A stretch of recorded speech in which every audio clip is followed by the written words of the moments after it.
Welcome to Remainders, where we talk the movies. And boy, did we watch a movie today. Today, we're going to be covering the 2018 movie Dragged Across Concrete.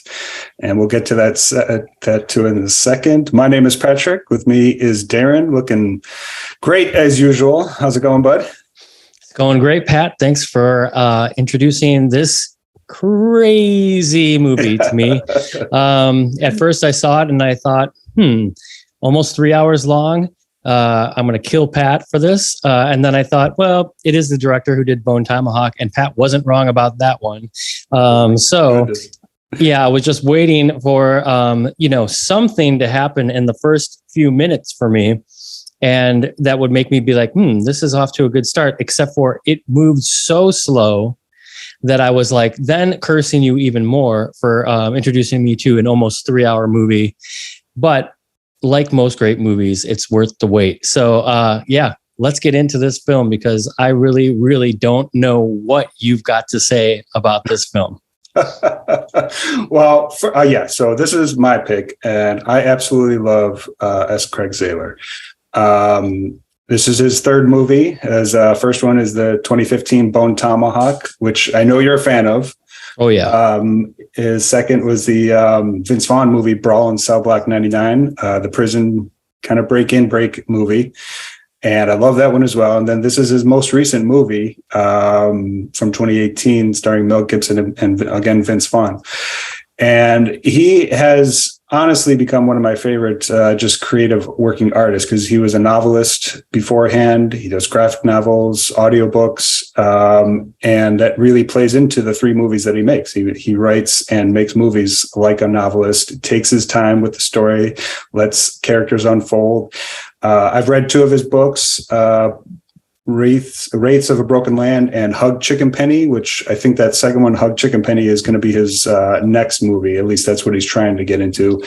Both are as crazy as all three of his movies. He's got like a good 5 or 6 other novels that I would love to read.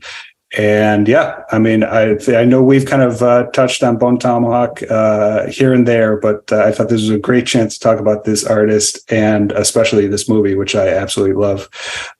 It is a long one, but it does not feel long to me at all. So, well, that's the funny thing is because, of course, I did the mistake of most people who watch films like it's late and I gotta, I should have warned you. I should have warned you about just putting yourself in a space where you could just take it there. Yeah. But I'm glad you didn't, because that's the thing is like it kind of took me back a minute. And I'm like, this is why movies are worth it. This is why you put your phone away. This is why you invest yourself in the story because it turned out to be a truly excellent film.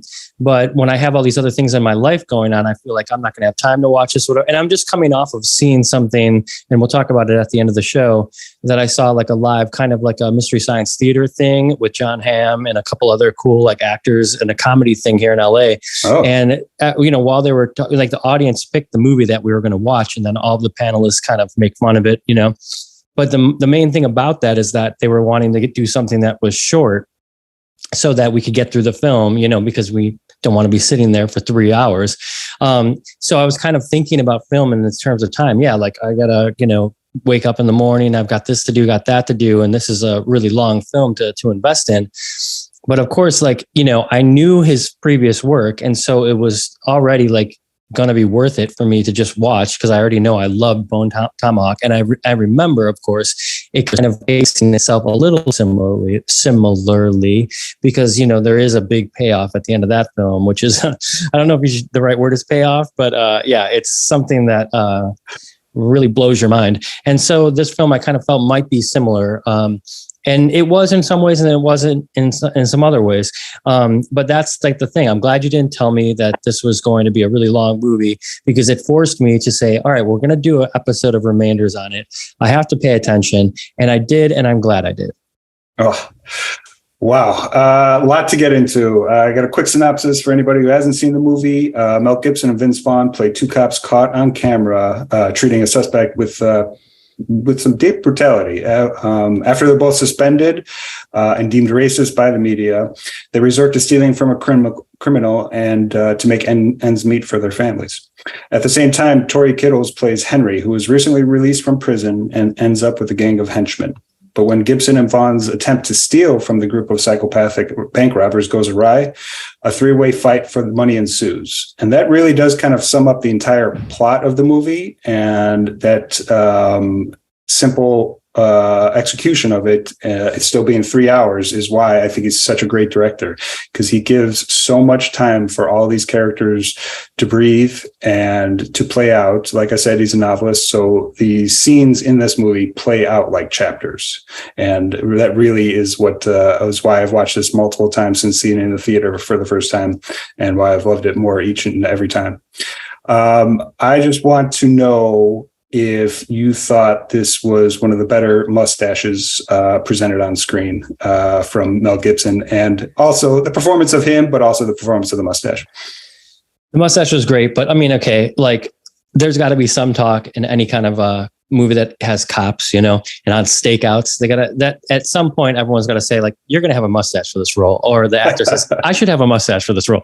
So it's a great mustache. It's thick, it's full, and Mel Gibson, much like in life right now, I feel like he's coming off as, I don't give a shit, and I'm going to take the roles that I think are interesting. And I can see he's into this role. Like, this is a very understated performance, but it's kind of understated because you can feel the years and all the shit he's had to endure.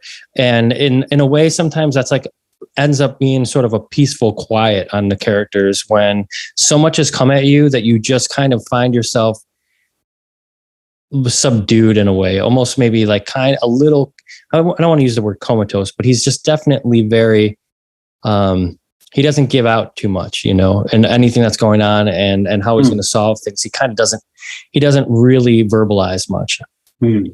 Yeah. Just saying, like, I think this is one of the best performances he's given in like many years. Obviously, he's not banging out blockbusters like he used to be, but I love him in this movie. I think he's so fucking good. And the movie kind of plays, it lets you inside with the connections with his real life, like, racist tirades. It's like, it basically, so at the scene when Don Johnson, great Don Johnson, is their chief, he's the one who gives them their suspension. He makes a couple comments about media and how people are tagged as racist these days.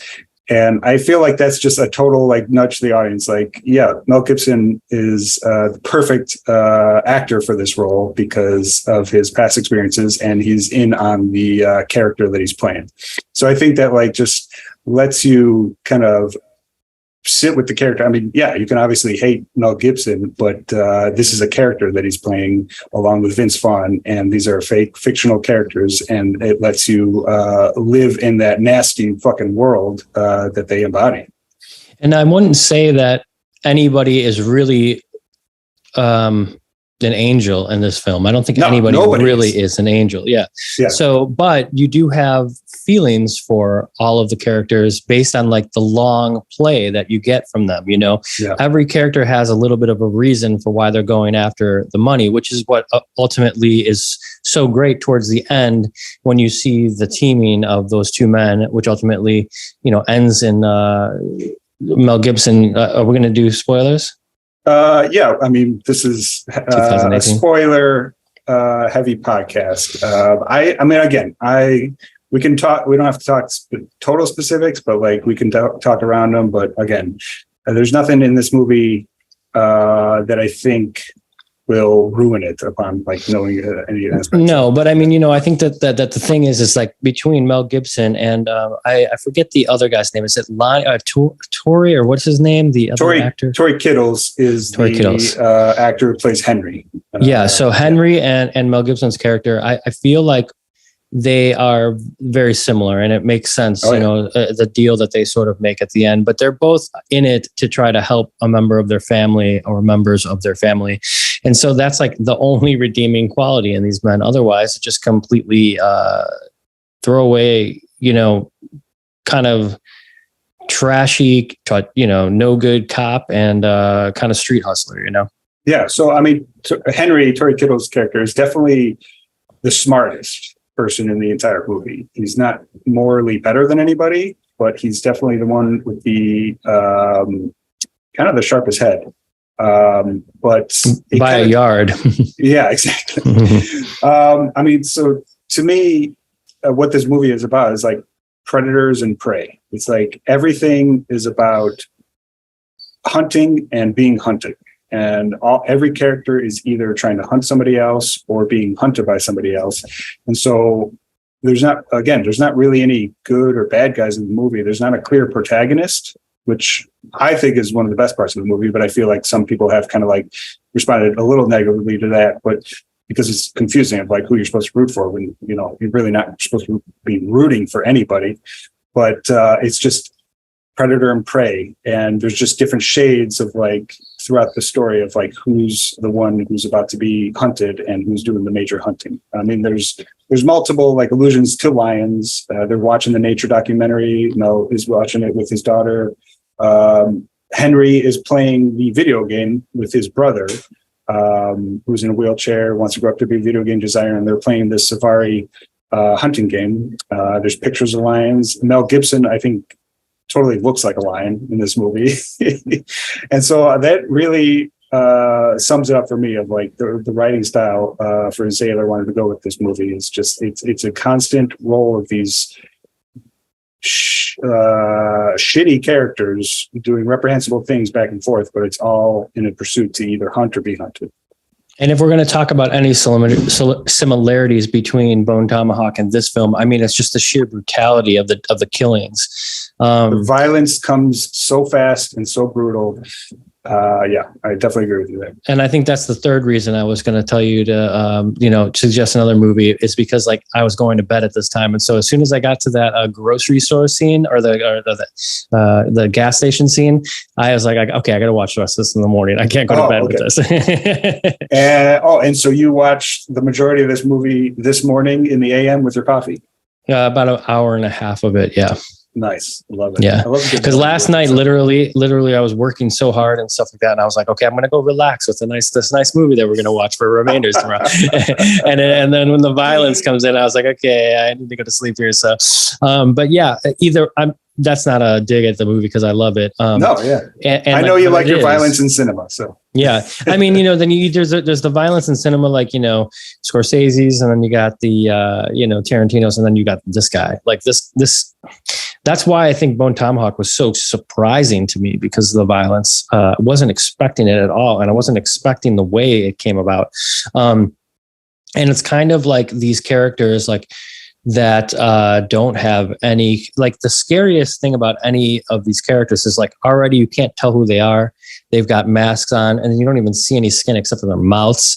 And so this is the trio of vigilante characters that, yeah, like you're saying, we don't get to know them at all. You just see glimpses of them doing evil and violent things. Right. For the audience who hasn't seen this, you're right. We should probably. It sounded like maybe we were still talking about the Mel Gibson or. No, you're right. Yeah, no. So we got this third group of bank robbers, and it comes to a culmination. So didn't mean to interrupt you, but. Yeah, really the way that this happens is there's this third group of bank robbers who are really like the masterminds behind getting the gold bullion. Yeah. And then, they hire Henry, who has a little brother and a mom who's a prostitute, kind of lives in the ghetto, had just gotten out of prison. And then there's Mel Gibson and his partner, played by Vince Vaughn, who are the two cops who are on suspension. But then they kind of they all kind of team up to get this gold bullion. So they wait for the vigilante character to get it with Henry and as the driver, with his buddy as the getaway driver. And then Mel Gibson and Vince Vaughn are just following them. Like you said, they're hunting them to eventually turn it over and get the money so that they can both kind of have a good life. Even at one point, Vince Vaughn tells the jeweler, he wants to get married to his girlfriend, but he's looking into a mirror when he sees, or he's looking into the future really when he sees Mel Gibson, because he thinks, okay, this guy's been struggling his whole life. He doesn't make any money. He's burnt out. He's upset with his life, and his family is falling apart. And he's like, that's kind of what's going to happen to me. So that's Vince Vaughn's reason for staying in on this, because he doesn't really know much about like what they're doing at first. But then when he realized, he's like, well, I'll take it as far as I can take it, And so they're all in this together. And when I was talking earlier about this scene, there's this gas station scene when the first time you see the vigilante characters, two of them, are fully like ski masked up, but not even ski masked. They're like, they've got goggles on that you can't see their eyes with, and the only part of their body really that's showing is their mouth, which is kind of interesting, talking about the prey and the hunted. I think the only way they're differentiated is by their gloves. I think that's actually their character name. Yeah, gray gloves and black gloves. Yep. Yeah, exactly. But all I was saying is that scene that you first get introduced to one of them, I can't remember which one it is because two of them look the same except for the gloves, comes into the grocery or the gas station and asks for and they're very methodical. That's the thing too. They're very methodical. They know exactly what they're doing, and they put a time limit on everything. You have 5 seconds to hand over the thing. If not, and then there's all of these great lines, well-written lines, you're going to be, Captain Hook or whatever, cause or I'm going to cut off your testicles with this, like crazy stuff. And, that kind of stuff is scary because you can tell that these people don't have any they're just blank, just like their look. There's nothing there. There's no feelings. There's no care about human life. And that's like the scariest thing to me. Oh yeah, no, absolutely. So I mean, the head of that gang is Thomas Kretschmann. He's really the only one you see his face and has any, he's basically the leader. I didn't recognize him at first. I mean, he's this character actor. He was in Blade 2. I ended up realizing he was the captain in Peter Jackson's King Kong.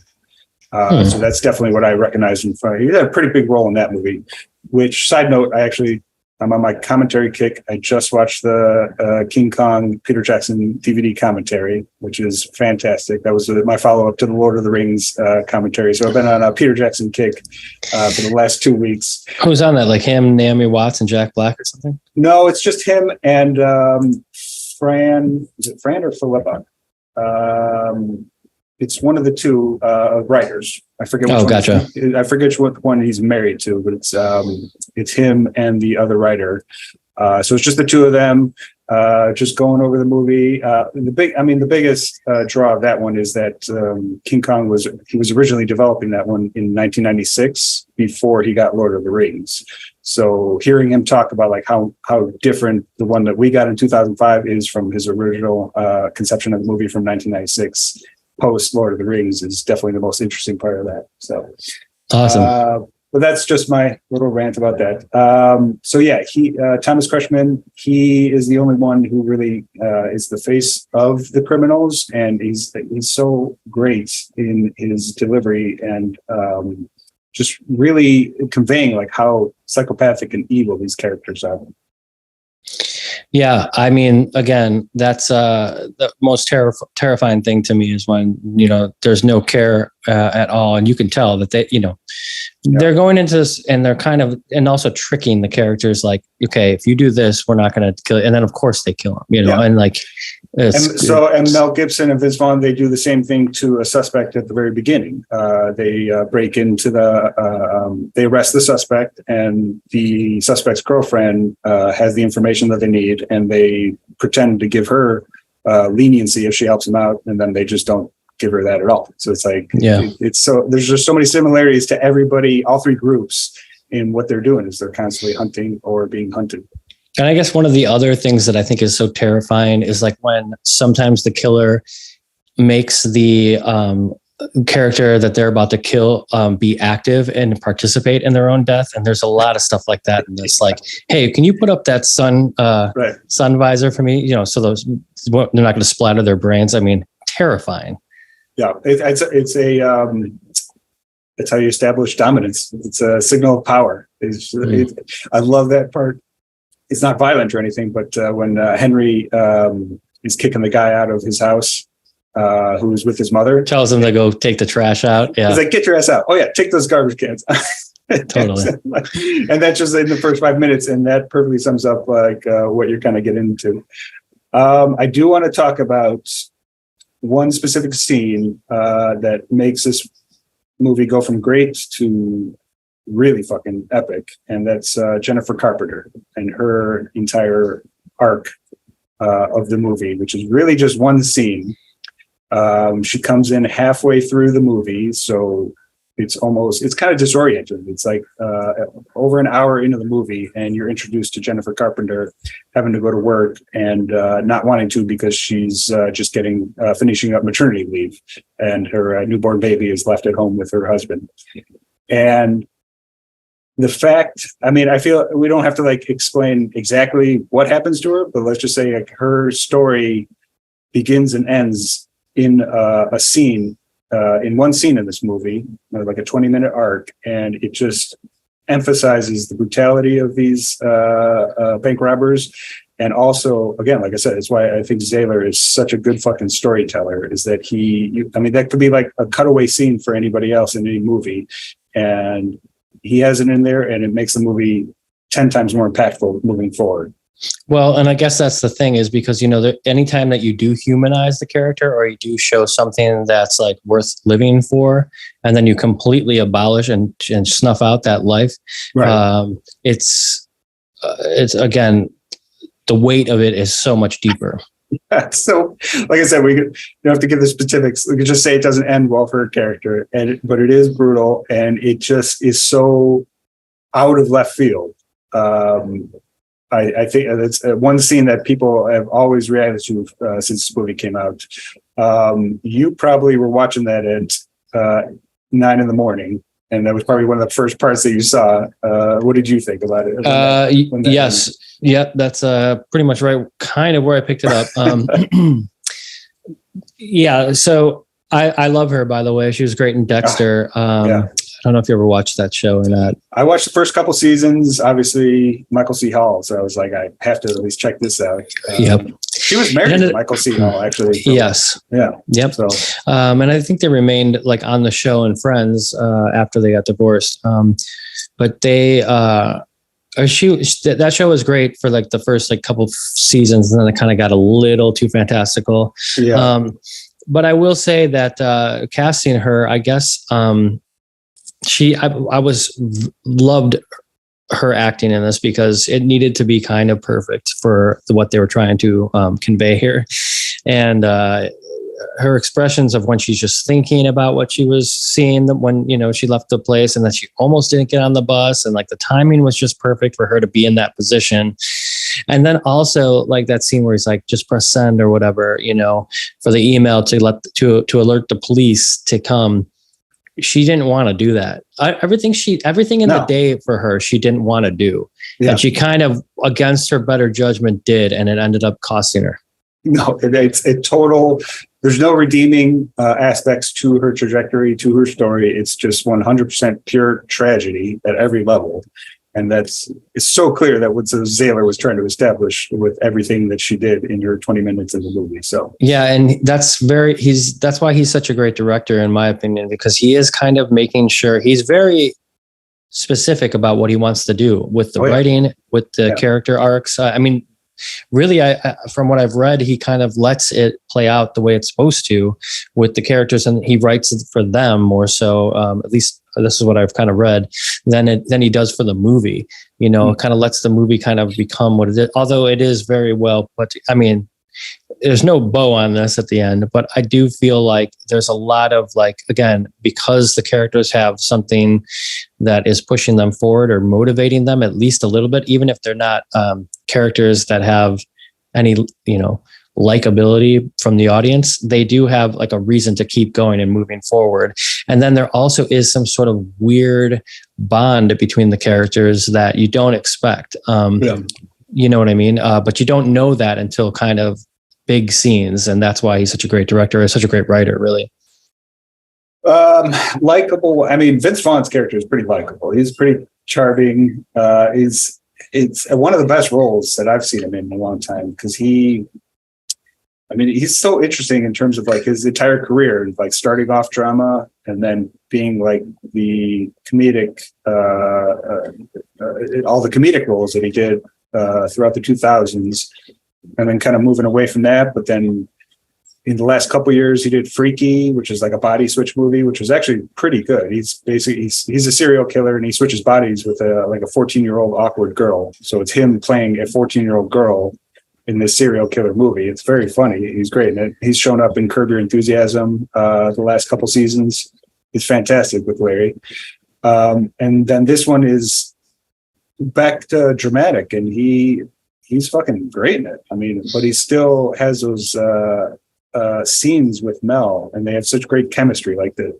A scene where he's eating that sandwich in the car, it just plays out for like over 5 minutes. And that's what I mean, like how much Zahler gives the movie room to breathe, because it's really just kind of showing what the stakeout is like, showing what hunting is like for these two characters and how much they've done it in the past and what their rapport is. Right. Yeah. You kind of have to understand, like, why would he go on this, like, they're in trouble already because like they've been suspended. So why would he go on this kind of hunt with Mel Gibson if they didn't have that, bond of being together on so many, you imagine that they've done this so many times before. And again, that's because, like you said, they let that play out for 5 minutes. And, of course, like the little quips about like, I've been smelling that thing, like, it's great shit like that, that you kind of have to get that sometimes, like it's funny because I'm reading Once Upon a Time in Hollywood right now. And there's so many great things in that. I'm a little more than halfway through it, a slow reader, but there's so many things that I have to imagine like Brad Pitt and DiCaprio had read that full before they did the movie. And then I start to think about how much of a genius a director has to be if they are a writer as well, because you have to realize there's things that only the actor really needs to know about themselves, to convey it on the screen for the audience to get that without having to hear it all. Right. And here is kind of like, this is the difference. Like he makes you sit through every moment, you know what I mean? Or I'm not fully, but it's not very, it's not a pop song. It's not cut that way.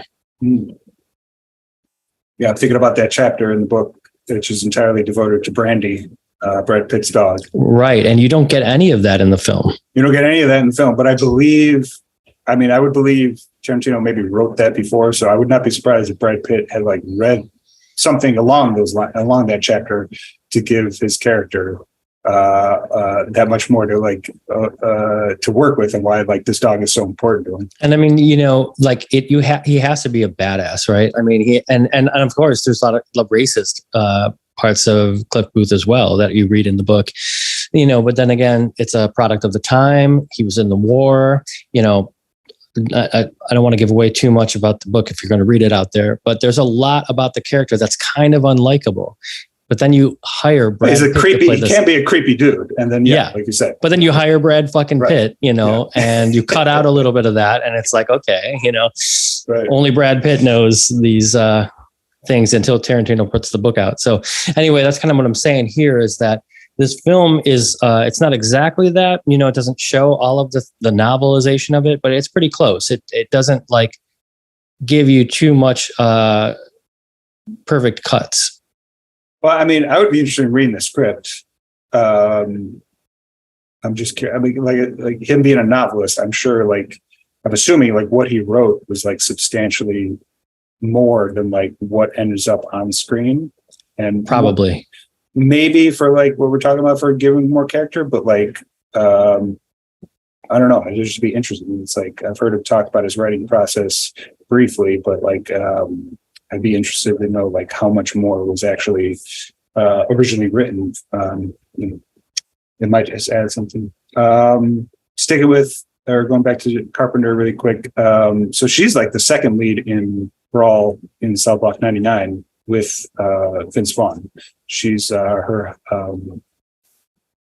his wife in the movie, and she's fantastic in that too. And it's not surprising that Vince Vaughn came back for this, because I know they worked really well together on Brawl and Cell Block 99, and you can definitely see it. They're just on the same page of like what kind of movies they're trying to make. Did you see that one? No, I had that. Yeah. That, I mean, they're all three pretty even. I think I do like Bone Tomahawk and this one, Drag Across Concrete, pretty evenly at the top. Brawl is maybe a close third, just right behind him, but it is Vaughn's performance in that is so fucking great. So it's definitely one to check out if you've enjoyed Home Tomahawk and this one. So Yeah, I would say that like in this film, my least favorite character and my least favorite performance is Vince Vaughn's. wow. I don't dislike Vince Vaughn. I just so had you seen True Detective, the second True Detective with Vince Vaughn? The second season? Not. I just found out that Tori Kittles, he's in True Detective, so that's what he's from. That I did not know, but yeah, but I haven't watched any of them. So well, it's been a while since I've seen. So the first True Detective is fucking amazing. Yeah, and I heard people didn't like the second one. Well, so that's the problem is because it was so good that nobody gave the second one a chance. The second one was tough, but it was still, I really liked it. Okay, and Vince Vaughn was, I thought, really good in it. But it's a weird kind of performance. Also, I believe it's been a while since I've seen it, but I believe Colin Farrell's in it as well, and they're the two leads, Colin Farrell. Yeah, and Vince Vaughn. But there's a third lead too, and it's the girl who was dating Ryan Gosling for a while, Rachel McAdams. Oh yeah, nice. Yeah. So it's anyway it's kind of like the same. He's like a cop, so it kind of feels that way a little bit here, and he's got that so this is stupid like cop leather jacket on, and but yeah, as far as like the characters go, like maybe he just wasn't filthy enough for me, because he was the one that was like a little bit like cut straight laced and cut out. When he said like we should have went into that, we could have stopped the deaths.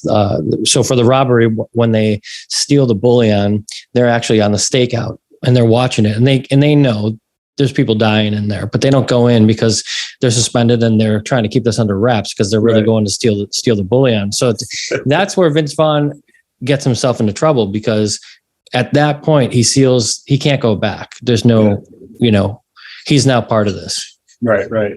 Well, so is that something you dislike about the character or his performance?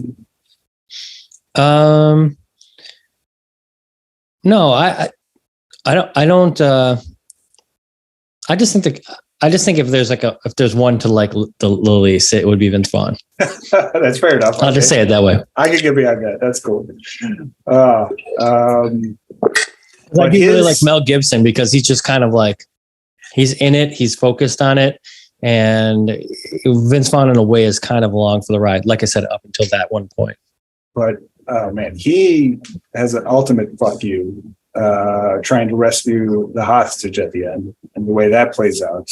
And again, it's like just so many characters just end in tragedy, and that's just so kind of not unique to Zahler, but he just executes it so well in such a heart-wrenching way.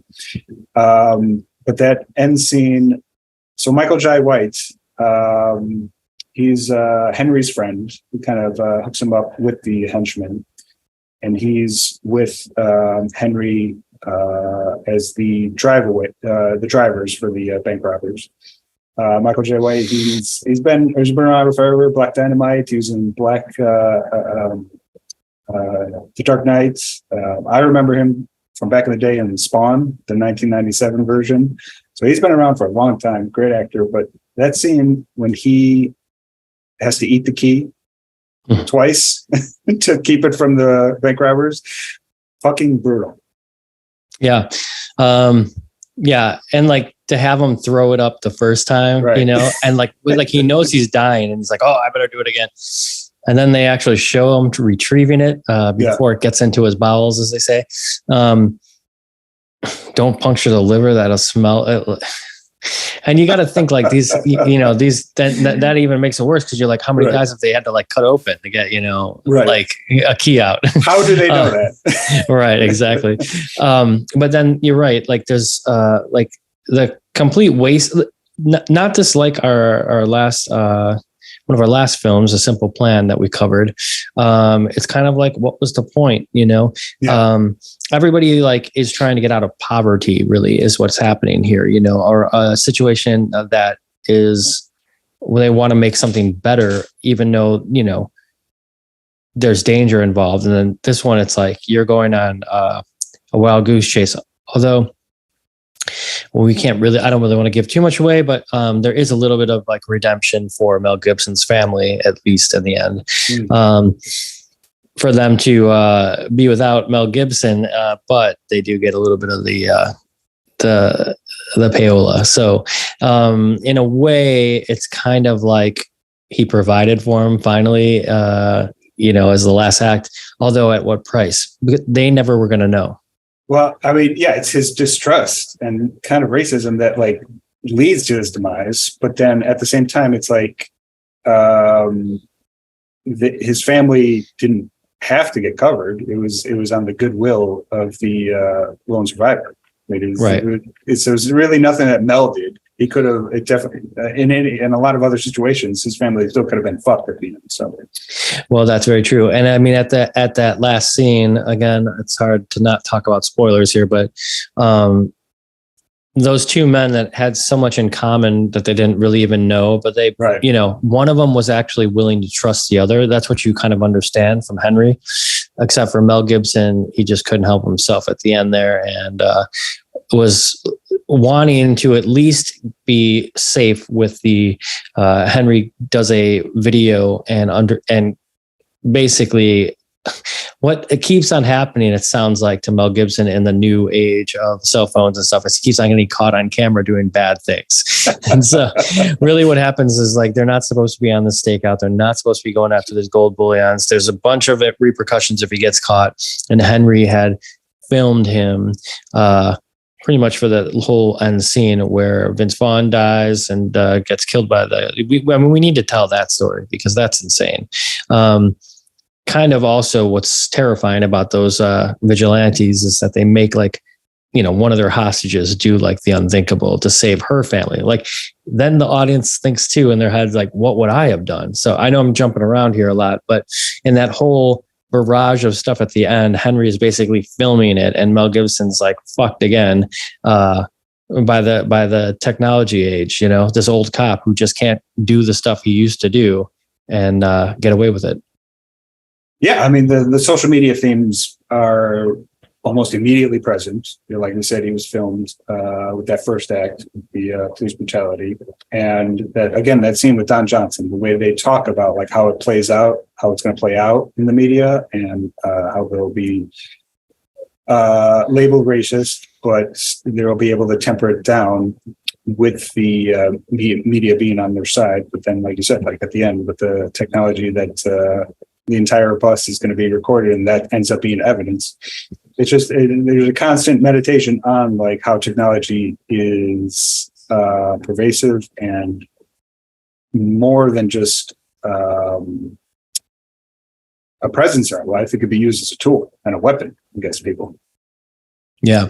And it's interesting that this film would be coming out in 2018 when everything really exploded that year in regards to the Me Too, and also Harvey Weinstein and all those kind of things. I mean, that year was definitely like a powder keg of things that were getting chummed up to the surface after a long time of being kind of oppressed by social media, right? And this film is coming out at the same time and talking about these things, and cops start to get videotaped on multiple wrongdoings that are spread the internet up until like today. It's still happening, and now cops all have body cams that anytime anything happens, there's body cam footage now, so that they can have their side of the story, and then the bystanders have their side of the story. And then it's interesting because then these things play out, and the whole world gets to see multiple angles of something on a night that normally in the past no one would have been there to see. Feels like every year has been a powder keg year in the last 8 or 9. What do you think? I mean, yeah, and I don't know how that stops. Again, if like there's something so shocking, it's like now you can see it in real time. It's almost like it would be shocking now to have an event happen in the news or the media that was big, and there wasn't footage of it. It would be like, whoa, that's weird. Well, luckily AI will solve all those problems. Mm-hmm. Well, how about that? Like, I mean, a director like this, who's such a good writer, Can you see AI writing a story like this? I mean, do you type in write a movie like Bone Tomahawk or, Drag Across Concrete, like, and then AI just like figures out how to do it? I mean, I feel like there's no way, right? I mean, you would get something, whether or not it would be anything you'd want to watch. You would definitely get something, and that's the tragedy of it. As Nick Cave would say, this song sucks for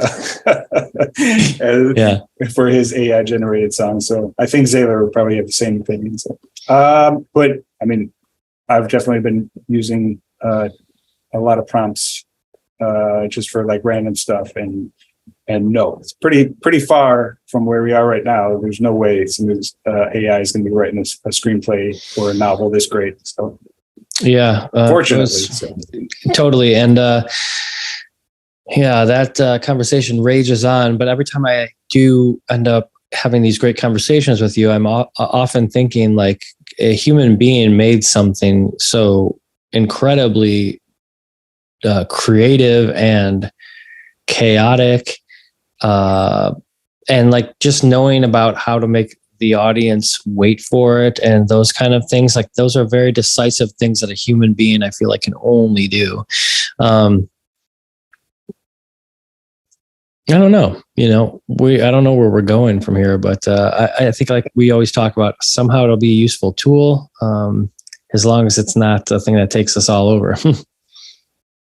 Well, Skynet, as Vince Vaughn would say, anchovies. What is the deal with that? That's just his character. That's what he says instead of swearing. It's just anchovies. Gotcha. But that's the thing. That's what's so great about his writing is like, I saw somebody make a point on this. It's like you could read the screenplay or look at the movie, and just by 2 lines of dialogue, you would know who's talking because the characters are that distinct. Yeah, and like you definitely can't say that for the majority of movies we're seeing in the theaters and whatnot. I mean, no other characters instead of fuck is going to say anchovies other than Vince Vaughn. So that's what's so great about it. And again, I guess that's what makes him a little bit more innocent than all the other characters, and like the fact that he's going to get married, he keeps on talking about getting married. And of course, just like as the night progresses, he gets further and further away from her saying yes, of course. And so that brings me to that scene I want to talk about. They do, the vigilante characters, Black Gloves and Gray Gloves, do steal one hostage from their bank heist. And, I hate to say it this way, but it turns out to be a smart decision, because when the shit goes and hits the fan, they need to use this for them to get out of a bad situation. Because at that point, it looks like Mel Gibson and Vince Vaughn have them a little cornered. Yeah. And so they send out, and that's such a sad scene. I'm sorry, but I gotta use the spoilers here, because as she's walking, she's crawling, and you don't know what the vigilantes are sending her out for. It's almost like, is this like we're letting her go? It's like, It can't be that easy, right? But before this, they tell her, do you have people at home here? And they hold up the license or whatever. So like something's going on. And when she gets like close, he keeps on saying like, you're almost here. Come on, you're almost here. Vince Vaughn's like getting her, carrying her in. And like what they told her to do is to shoot Vince Vaughn when she gets up there. So they're really, because they're going to kill her family. And she knows they mean it if she doesn't do it. And holy shit, what a position to put someone in. It makes them even more terrifying at that point. A lot going on in the end of this movie. And then, again, spoilers with this character, but like, it ends even more tragically. That as he's dying, he gets a voicemail from his girlfriend that he left the ring for to propose, and he didn't get the answer that he was looking for. Yeah, so he says that's what he says is verbatim. Well, it wasn't the answer I was looking for. I mean, again, like the way Zahler allows so many of his characters to just end in complete tragedy. It's genius in how psychopathic it is. It's just the execution of watching these characters and their lives unfold.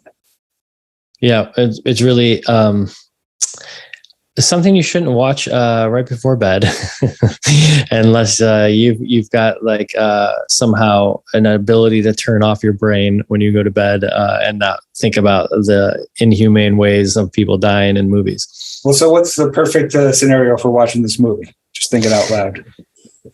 I honestly think that the way that I did it was in pieces, because I just was like a little worried about going to sleep with these images in my head. I mean, that works because, like I said, it comes off as like a novel. So there's multiple. Well, to be honest with you, I think the way to see it is in the theater. I mean, like a film like that. Although I don't. I mean, I was hoping went to the theater. Yeah. I don't know if this did go to the theaters. I saw it in the theater. Yeah. Oh, you did? Okay. Yeah. It got a limited release. There was only one theater in Chicago playing it, and I was like, because I'm trying to remember, because I had seen Bone Tomahawk a couple years before, but I think I had just watched Brawl in Cell Block 99 like a week before this one came out to catch up, because I had missed that one. And so I was like, all right, these guys, 2 movies, fantastic. I got to find the theater. And luckily there was one in Chicago. I think it only played for like a week or 2. So I was fortunate to check it out. And yeah, it was a great time. So I was hoping you were say theater. That's basically what I was fishing for. Yeah. I mean, that's the thing is like, cause like, a lot of times because my studio here is really my home, there's not really a place to escape. So I look forward to like those movie times. And, knowing that this director had done Bone Tomahawk, I should have known better that I was going to get into like some really, really violent stuff.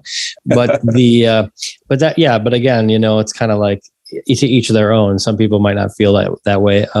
But yeah. And again, I still loved it immensely. It's just that I needed to maybe have it finished watching it here at 7 a.m. instead of, midnight. So it sounds like we're agreeing in a packed theater, everybody's screaming, and 3 beers deep would be great for this crime thriller. Yeah. 100%. Yeah. Love it. All right. Anything we're missing? Any other things that really stood out? Because I mean, again, his movies, they're just so unique. He's definitely created a voice for himself in only 3 films. It's so clear, and it largely is those small, unique story and character traits that really stand out for me in all 3 of his movies. Yeah, I feel like for him to only have 3 films, I've only missed one of them. He's definitely forging a path right away. It's kind of like seeing Mandy, like I was like, this is a director who's doing things their own way. And you got to give props to that, because I did read in the Wikipedia some quote that he had about like, I hope that each one gets me to the next one, but that's all I hope for. It doesn't seem like he's really writing this for the audience so much, kind of seems like he's yeah, I could see that coming from him being a novelist first. I mean, not only is he kind of creating in a way that it's like specific to the item, but also like, I mean, aside from like, a few writers like Stephen King or whatnot, most writers are not bringing home the bank constantly. So it's like, I'm sure that almost helps him in the world of movie making. It's like he understands the money is an important part, and that has to be a part of how to get the next project done. Yeah. Wow. Well, yeah, thanks for bringing it to my attention. I enjoyed it immensely. Probably going to be a little bit before I go and see this film again, just because it's so shocking at times. I mean, really? It's funny that there's a few films we've watched recently. The violence stuff, maybe as I get older, is a little harder for me to take. Don't tell me that you're breaking my heart, Dan. I mean, I'm still down, but like literally, it's kind of like I get more and more shocked, I guess, and it's hard to believe that it could happen that way, because I just feel like you've seen it all with like Scorsese and everything. Like you feel like you've seen it, but then something like this comes along and it's like, it really is pretty shocking. Yeah. All right. I'm just trying to process your stance on violence now. No, I'm just joking. Yeah, no. Yeah. I mean, again, I'm always down, and I have a feeling the next Tarantino film won't be that violent, but I'm always down for that. movie criticism can be a pretty tough game, tough racket. So it might be a little bit of something into that. So, yeah. All right. Any last thoughts on Zahler and Drag Across Concrete? No, I don't think so. Glad to see it. Thanks for bringing it up. And everybody that's out there, don't worry about what I said about the violence. It's still worth a watch for sure. And I think you'll enjoy it.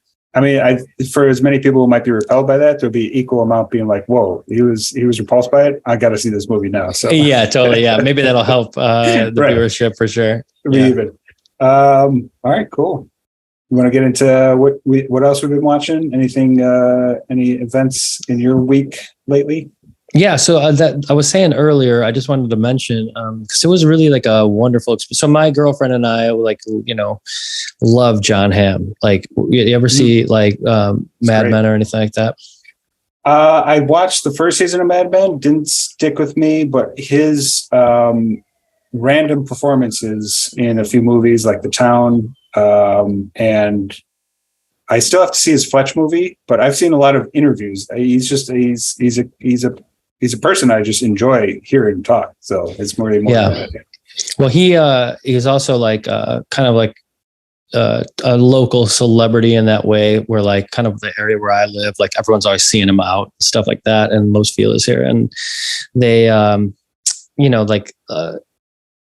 it's kind of fun because we watched Mad Men a long time ago and just loved it. And I've seen it like years before that, loved it. And then my girlfriend really got into it, and he's just so perfect in that. I mean, it's like, 60s kind of like dealing a lot with male roles and like what they were like, especially in advertising and selling things. And it's just really well written. And I know you said you saw the first season, so I'm getting somewhere. It's kind of like Vince Vaughn in a way, where like he has this career where it's like, okay, yeah, some serious stuff. And then he goes on and like post Mad Men, I feel like his career trajectory has been so perfect. Like he does these kind of like bit part roles, like, and even when he was doing The Town, I think he was still Don Draper in the show. Right. And so like after that, he started to do comedic roles and like kind of like here and there, like, a little thing on Curb Your Enthusiasm and, that's right. Yeah.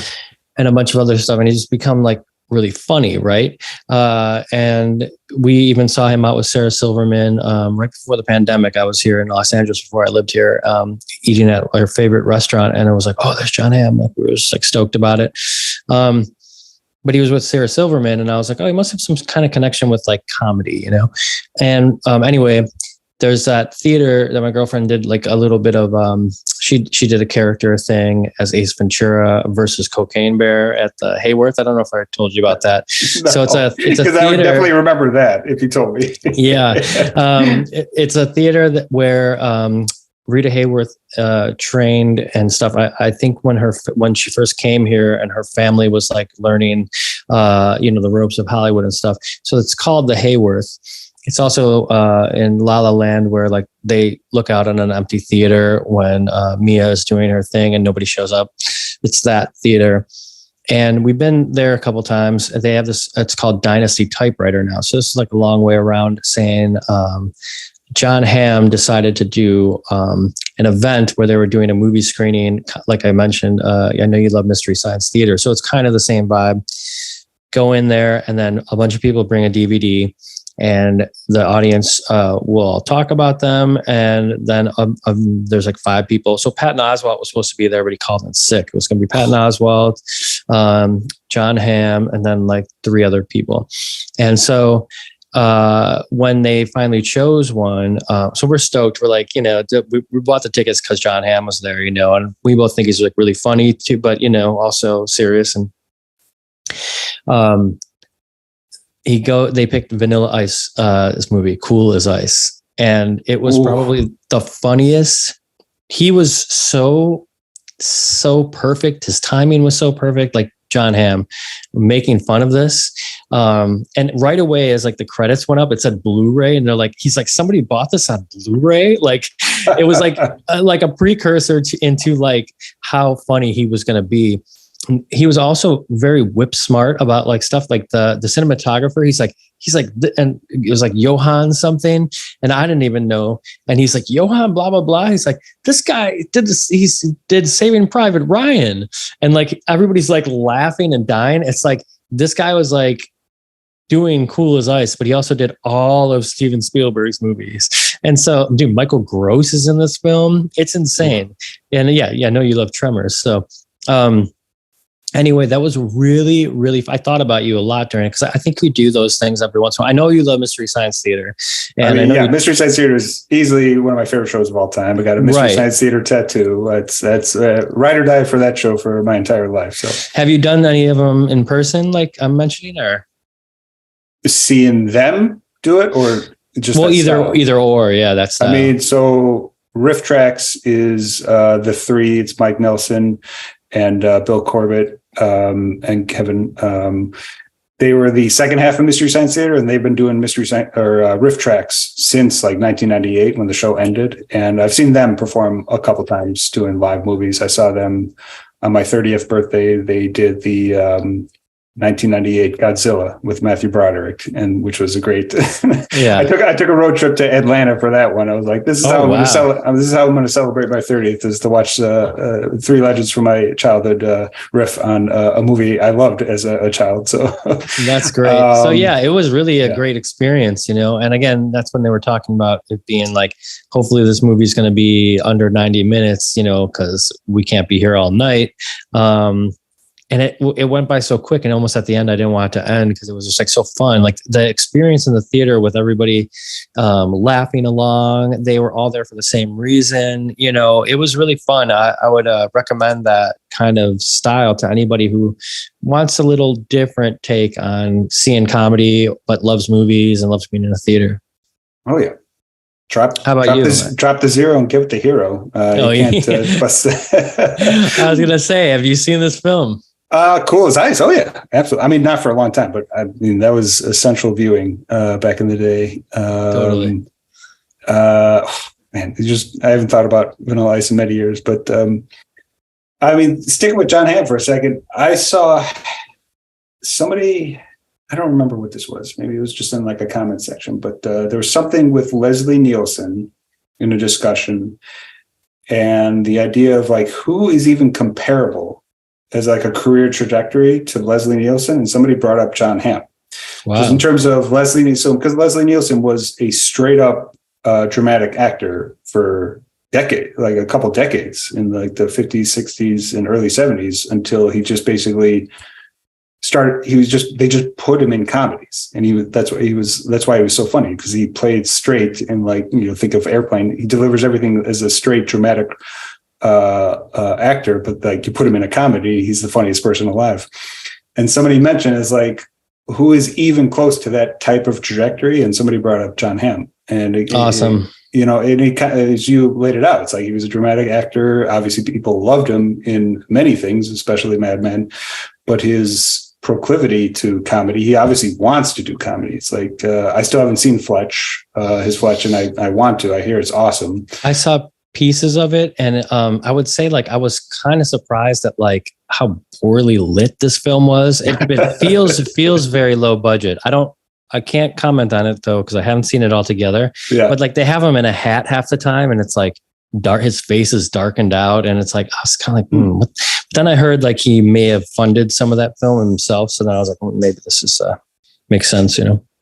I mean, I've heard people like it, but I don't know. I mean, I like the Fletch movies, so I probably should check that out. But I've always kind of thought about that, because I mean, it's my favorite thing is when somebody can toe the line between drama. It can be both a good dramatic actor and a funny actor. And it is a little different, something like, because I'm thinking of something like Robin Williams, where he was like hilarious first, but then moved into drama, as opposed to somebody else who starts in drama, but then moves into comedy. I mean, Jim Carrey too, you know, Jim Carrey has that like serious stuff. He's, I guess, with the Truman Show, it kind of started there.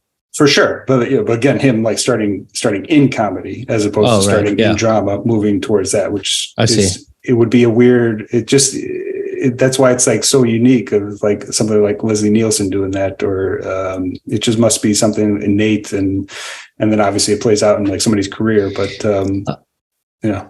Yeah, well, I mean, the thing is too, just to speak of what we were talking about before with social media and stuff. I mean, Jon Hamm doesn't have social media, so it's like to try to understand who this guy is as a person. Yeah, to try to understand who this guy is as a person, or I know a lot of people lie on there anyway, but to get a little bit of like your vibe or your understanding of who this actor is as a person, there is none. So you just kind of have to think, is he like these funny characters, or is he more like the drama, or like, but you got to think for sure, if he's able to put like the Curb Your Enthusiasm stuff out there, he must be ad-libbing a lot of that, which means he's probably a really funny guy. And I can confirm the guy is like even funnier in person. Another great moment was a Universal sign comes up, for the movie right at the beginning, and everybody's like, boo, because it's all actors and writers in the audience. And you just hear him go, pay your fucking writers. It was a great moment. Yeah. That's so good. Anything cool happening in your weeks over here? What have I been watching? I saw 2 movies this past weekend. I went to go see Meg 2, which was, even for me, was a poor decision. Nice. It was so bad. It was almost a good bad movie. That's how terrible it was. It was, that's kind of what I was hoping for, but it wasn't quite that fun. It's so interesting. It's like, so this is like a half an American movie, half a Chinese produced movie. It's like you have Jason Statham, you have one of the biggest action stars in China, and it's a global film. Like it honestly was like split down the middle. It's not an American film, it's not a Chinese film, it's like right down the middle. I mean, isn't it about like a shark? Yeah. Am I wrong? It's the sequel about the megalodon, which is a prehistoric shark. Okay, well, I never saw the first one, I must admit. Well, yeah, you're not missing too much. But it was, the most interesting part of it is that it is kind of a global production, but which is just a thing that's just kind of the world we live in now. But where did you see it at? So I saw it at the Dolby in downtown Chicago, the Dolby Cinema, AMC River East, which is it's the best screen in Chicago. I have the membership for AMC, like the monthly membership. Oh, right. Yeah. Purely for that one screen, because we don't have an official IMAX anymore. They tore down the Navy Pier one, which Navy Pier is the worst place in the world. So I never it's hard to park there. Yeah. Always fun.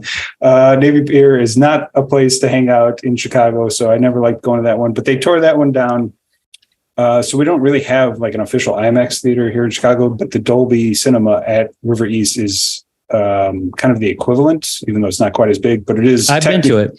Yeah, and so like on a technical level, the sound and everything about it is, I think, the best screen in Chicago. So.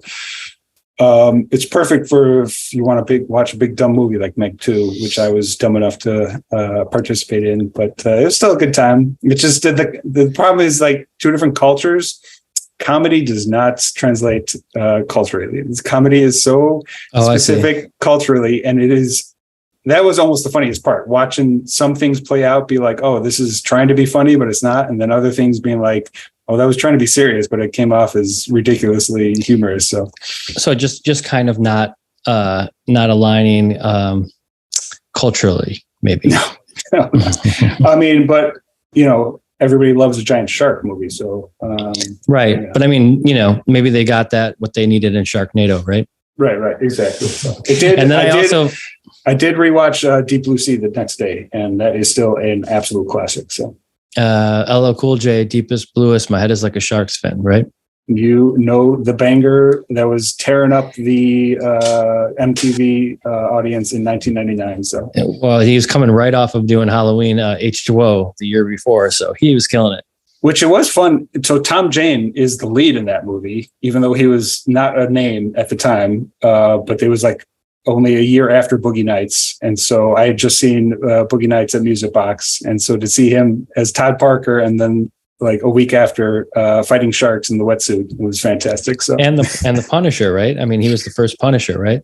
He was the first Punisher. That was his attempt to become an A-list actor, which I don't remember that Punisher being that great, even though I remember a pretty out of a lax performance from John Travolta as the bad guy in that one.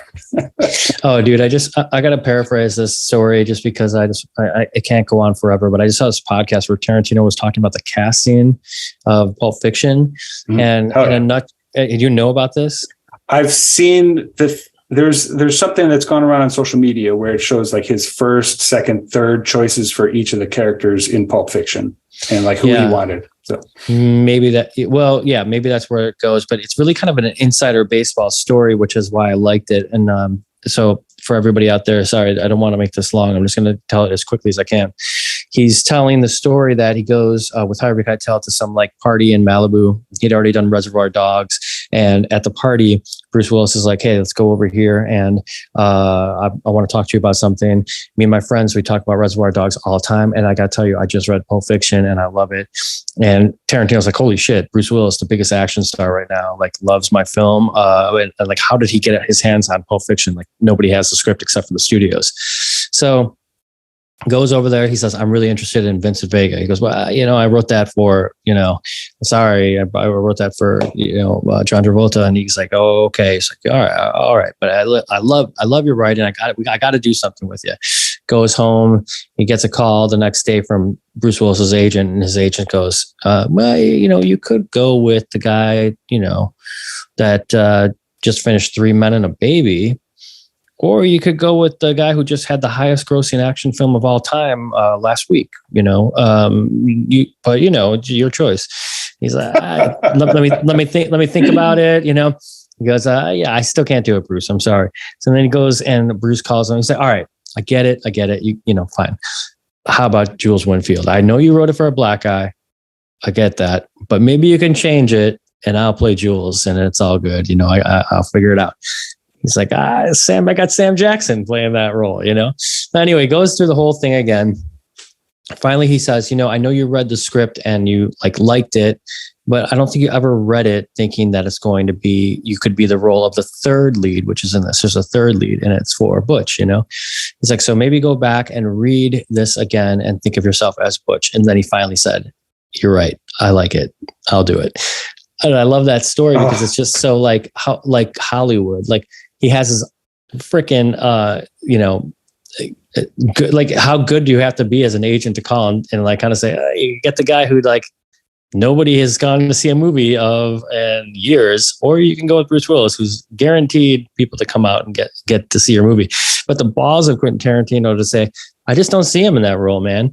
I got a vision for this film and that's like a true artist, I mean, yeah, two things. So I have heard that. What podcast was that on? Well, I'm not sure. I saw it again. There's some kind of clip online. I got to look it up because I've heard that story. I don't know if it was him telling that or whatnot, but I've definitely heard at least a paraphrase version of that. So that's awesome that you reminded me of it because I got to check that out more. But great Hollywood story. But also, like picture yourself as Tarantino. This is just after Reservoir. It was before Pulp Fiction made him like a staple. So it's like, you're right. The balls of him to be able to stick with his guns before. I mean, him doing that now is obviously, yeah, that's what he would be doing. But like, he was still just a young director who only made like one movie at the time. So, well, the other thing about that story, he said, is that he wrote the character of Vincent Vega, he wrote the character of Butch for Matt Dillon.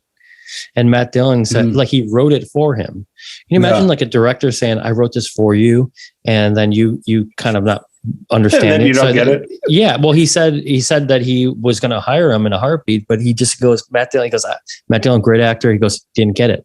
He didn't get the character. He didn't understand. He wanted him to like have more fight scenes and different stuff like that. And he goes, you just don't understand the character of Butch. And I was like, damn, like you write this for a fucking actor, and the actor comes in and totally kind of ruins your conception of like what you thought was going to happen. Like he just doesn't get the film. It's so weird. Well, if he did it, we may have never gotten Wild Things, which is a 90s classic. So, Oh, Nev Campbell. Oh yeah. What a crazy movie. That's a fantastic fucking story. I got to check that out. Which podcast that was. So the other, besides Meg 2, the other movie I saw, which I loved, was Talk to Me. It's the new A24 horror movie. I don't know if you've seen the picture. There's been images of a girl holding hands with like this statue. It's a possession movie. It's been doing pretty well in the theater. Like I said, A24. It's almost like this group of teens that find this hand And it's, if you shake hands with it and do like a seance, you get possessed. And it's almost like taking a hit of drugs. And so it's all these kids using this thing, getting possessed by a demon, and they're reacting to it like they're taking a hit of like heroin or something.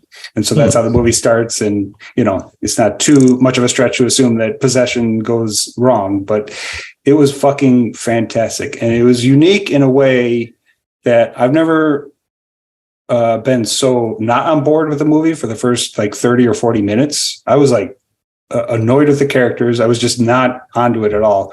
And then by the end of the movie, it wasn't even that long of a movie, by like an hour, half hour, 40 in, I was like, this is one of the best movies I've seen this year. It was fucking, yeah, it was a complete 180 in the theater.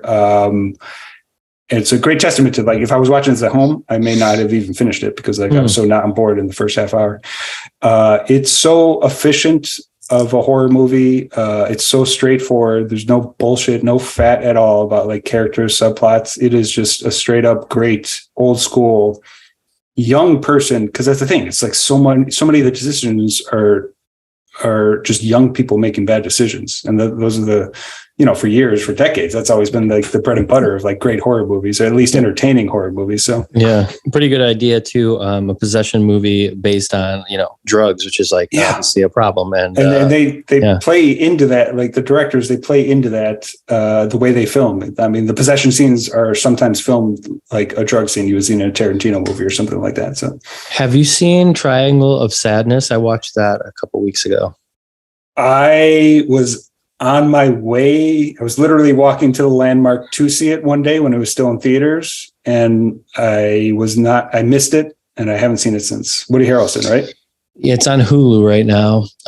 Yeah, my girlfriend had watched it and told me about it, and it's another one of those, like the first like half an hour of the movie, you're kind of like, what is going on here? This is really slow moving. But it's great. And it has a lot to say, which you'll love, about like rich people, and like sort of flips the script on like what it means like to be rich. And there's like social media, you know, parts of it. Like, what does that mean? You know, who holds the power when you're taken out of a world like we're in right now?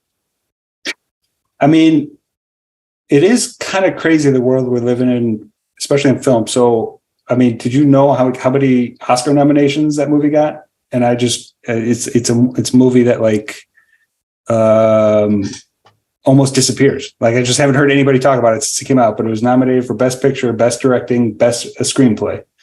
Triangle of Sadness? Yeah. At this past year's Oscars. That's how much they don't mean anything anymore. Wow. Yeah. Whatever. Wow. That's, I mean, even me who like pays attention, you know, like I can't believe that I didn't know that. Yeah. We watched the Oscars. I remember texting you a couple of things like that night. Yeah. But it's like, that's just, it's just talking about this, right? It's just, it's how much media can unfortunately be disposable these days. You know, even for good stuff, like, you know, and you obviously sounded like you liked it, and I've wanted to watch it, and just for whatever reason, I haven't seen it since. And so, well, I think you'll find your way to it. It sounds like it sounds like a film that's like been on your radar, and now hearing me talk about it, I'm sure you're like, okay, maybe let's do this. But Woody Harrelson too, like it's kind of billed that way on the cover and stuff like that. That it's not like a huge role in that. May have been a vehicle to get people out to see it, but doesn't need it. And the film itself carries its weight. It's a little, like I said, a little bit slow in the beginning, but they're doing it for a reason. Just like the movie we watched today, you know, you kind of have to know the characters to understand where it goes. Hell yeah! I mean, that's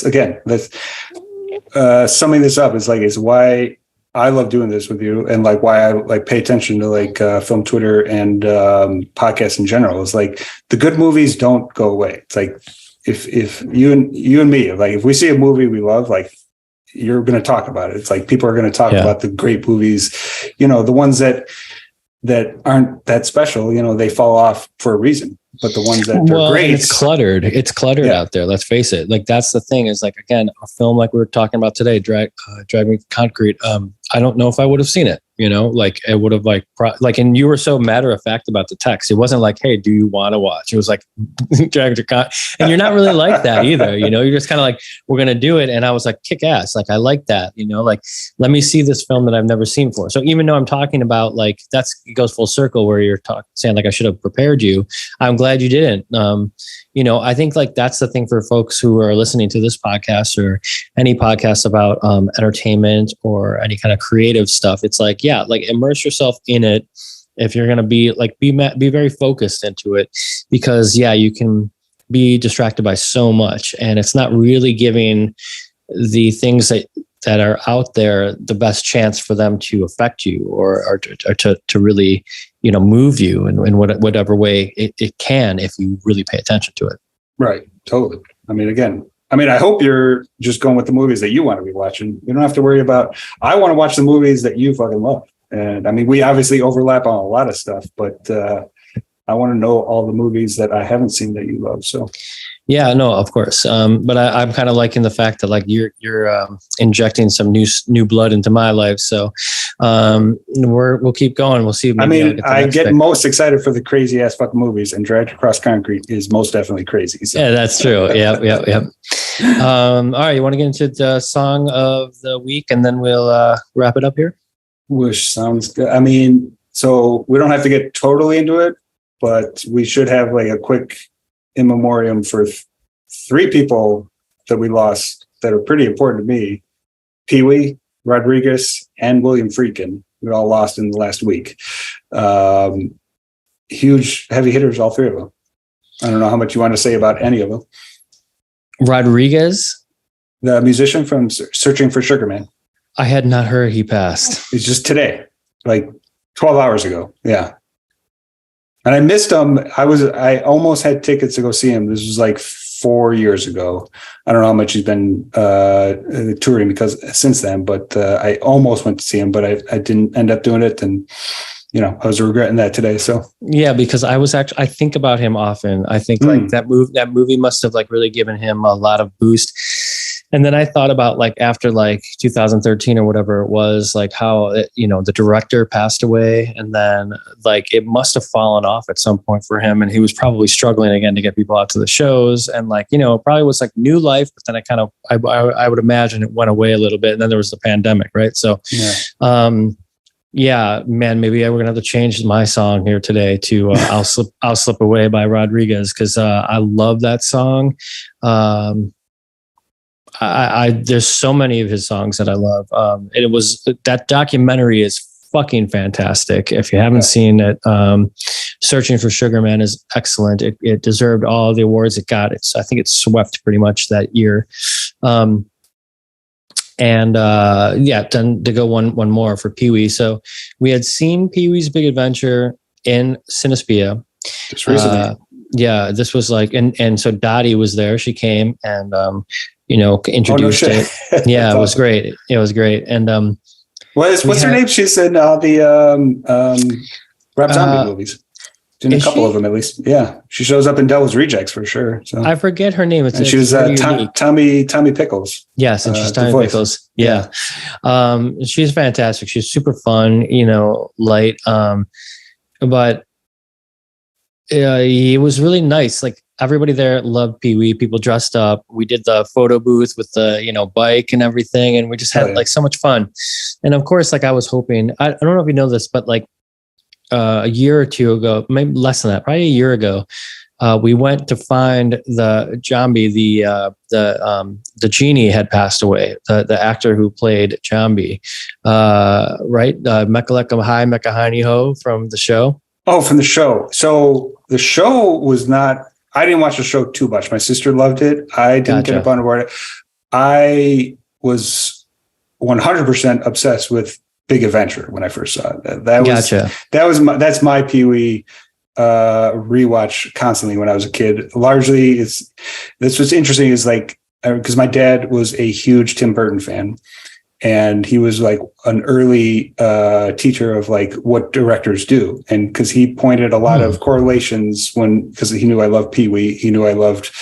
He was a huge fan of Beetlejuice and Batman, and I just remember him pointing out like, hey, you remember that scene with the dinosaur in Pee-wee's Big Adventure, look at Beetlejuice and look at Batman, look at the way it looks. You could tell it's Tim Burton putting his style on that. So that's a great story. I didn't know that. He was a huge Tim Burton fan. And so that was Big Adventure was largely a gateway movie for me. So it's the best way to put it.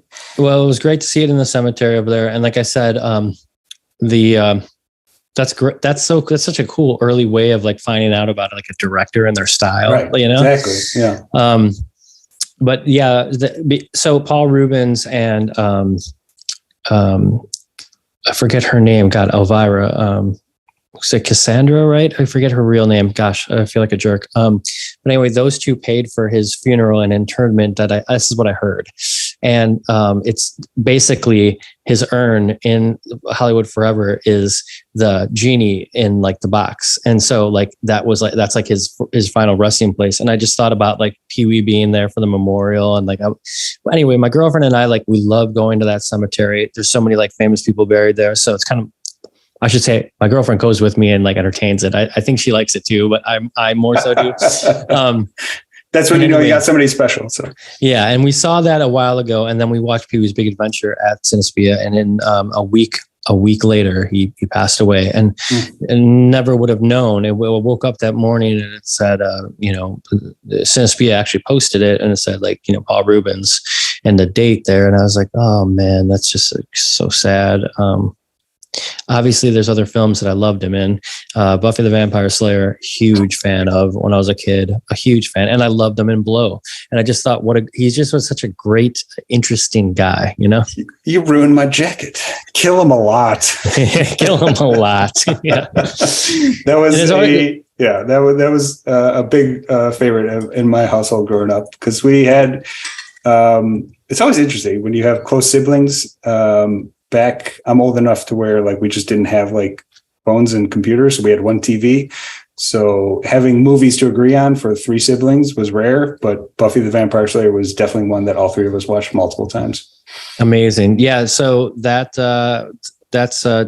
terrible news, and Godspeed, Pee-wee. Thanks for the great laughs. And he died of cancer that he had for a while, right? They said it was for 6 years or something like that. So that I read. Basically the same as Norm Macdonald, who had it for so long, and he just never told anybody. I don't know how much like his family knew, but he basically had the same kind of reaction where he was like, "I'm going to deal with this on my own and write it out." So yeah, I kind of think about it in terms of stoicism sometimes.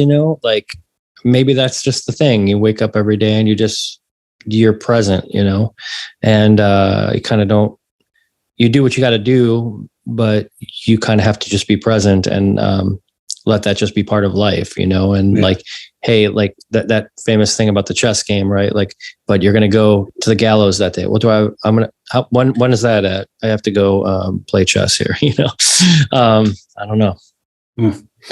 Crazy. And then William Friedkin, Exorcist, French Connection, Bug, Killer Joe. I mean, he's made some of the best movies of all fucking time. There's just no way around that. So yeah, I'm glad you brought that up. And then, gosh, I'm hearing here on the podcast about Rodriguez. I just didn't know that.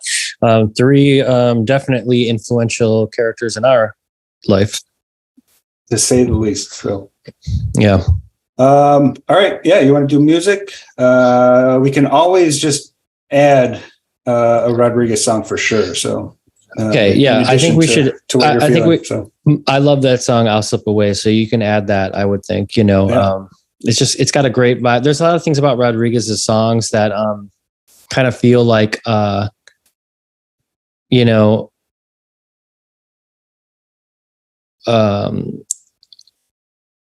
I'm like not doing well, or I'm not winning, but that's fine, and I'm not trying to be anybody else but myself, Yeah. And so, love that. I would add, Let's Slip Away. And then my song pick would be, when Buddy Holly died, the, person who took over for him was, Bobby, Gosh, why am I blanking right now? So many names coming through me. Well, it's Bobby V. What an idiot. I don't even have to look it up. Okay. So my pick is by Bobby V, who took over on the Winter Dance Party for Buddy Holly when he passed away. And they kind of at years after that had really like been like, well, Bobby V is like kind of stealing Buddy Holly's style. And it was kind of, he didn't really get a lot of recognition in his day. And I think he passed away in 2016. But I really love, there's this song that kind of like, again, is on repeat for me. And I kind of like adding these to our playlist because I feel like the ones, sometimes it could be just a song that I'm listening to right now at the moment, but sometimes it's like the ones that have really stuck with me over the years. And I feel like this is one. My brother and I actually had covered it during the pandemic. And I thought it was kind of perfect because there's this like little like instrumental lick at the beginning that's not perfect. You can kind of hear like a little mess up in the picking. And that's what I kind of like about it. It's very simple. It's called Love Must Have Passed Me By. I just really love the song. And I've been thinking about it a lot lately. So I wanted to add that one to the playlist. Love Must Have Passed Me By. Love Must Have Passed Me By Bobby V. And you, wait a minute, you said you did cover it, or you? I did. My brother and I covered it. It's I think it's on I don't know, my YouTube or something. I actually got to see Bobby V, but before I even knew who he really was. He played at the Winter Dance Party at when they redid it in 2007. He came back and played, and I got to see him perform. It was kind of magical, but I didn't know it at the time. That's crazy. Love it. Yeah. Love Must Have Passed Me By. I'm curious what year this came out. I would imagine it's got to be like 60, maybe late 50s. Yeah, I'm just seeing it as rarities. So, all right, awesome. It's only a minute 50, so you can listen to this. You can listen to this how many times instead of watching Drag Me to Concrete? Yeah, totally. What? Listen to a whole couple albums from this. Awesome. Beautiful. What do we got from you? What excited to check that one out. So, this last couple of weeks have been almost entirely instrumental. So very few bands, just a lot of work, and so keeping the instrumental music in the background, which is one of my favorites. But I've been feeling this side project band. It's called 1900. It's from Swedish composer Christian Gable. He's from the band Bob Hund, which is a Swedish post-punk synthwave band. They've been kind of described, they've been around for a long time, kind of described as Kraftwerk meets the Pixies.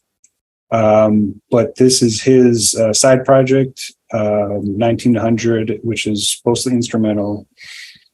And it just has a very cool vintage sound. It's like an ambient, neoclassical Brian Eno vibe to it.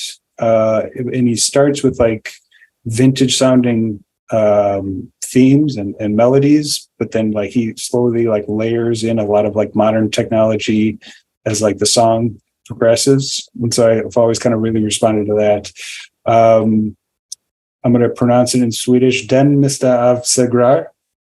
That's my Swedish. Very good. I went as fast as I can, so I've never done that. So I've heard this song a whole bunch of times in the last like several years, and I never looked up what it actually means. But I finally looked up last night when I decided to show this, and it means the smallest of victories. And having listened to this song so many times, it's honestly like an amazing title to realize that that's what the song title is, the smallest of victories, which I love. It's like such a cinematic, this thing, 1900 is like so much a cinematic vibe. Like he creates, and that's what, unsurprisingly, what I respond to a lot in music and instrumental music, and ambient and neoclassical.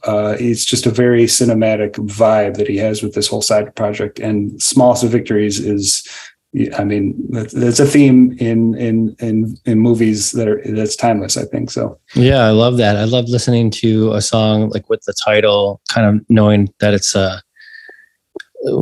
it wasn't just off the cuff. Like it's named that for a reason. Yeah. So this has kind of like an old timey horn sound to it at the beginning, and it just sounds so interesting. But then, like I said, like just the way it like layers throughout, and it kind of becomes more modern sounding by the end of the song. Love it. I love my ambient. I still haven't put an Brian Eno song at the end. So I mean, what is your relationship with Brian Eno? I don't know somebody much. You don't know much at all. Yeah, maybe next week you can hit me to it. Yeah, I definitely should, because he is kind of the godfather of ambient and modern classical. Very, so much of modern cinema and scores in cinema draw upon Brian Eno, but he was always making music as an album as opposed to making music for a film, which was obviously a lot of crossover. But when you listen to a lot of instrumental, you can kind of tell like which sounds are supposed to be like backup and which sounds are like you're supposed to be like listening to and kind of feeling, and just the sound itself and no visuals at all. So yeah, I would love to hear like, one that you think I would relate to, because I've definitely heard his name a million times. I'm just not very familiar with. Yeah, that's the thing. I mean, he makes kind of modern classical music, so it's not always going to be like what you hear first, and certainly wasn't getting a lot of play on MTV growing up or anything. So yeah. That's the measure of success is MTV, right? It used to be. Wasn't just thinking about MTV. There's something I thought somebody reminded me. I don't remember what it was. There was something that spurred like a major thing. Maybe it was 120 minutes. Oh yeah. I don't know if you remember that. That was the media, Matt Pinfield. Was that his name? Yeah. He used to do like a little bit more of like in-depth. Yeah. Like and indie bands too on there, right? Yeah. Right. Well, they would, it was like more of the obscure stuff, but then they would also like spend time actually talking about the music. Right. Yeah. Like they'd have like, before Radiohead broke or something, Radiohead would be on 120 minutes. You're like, oh, who's these guys? I got to check these guys out. Yeah. Right. Oh, I think I saw a clip of Nick Cave on there. I need to look that up now. Well, we're showing our age by reminiscing about the old school MTV when they actually played music. All the best. Right.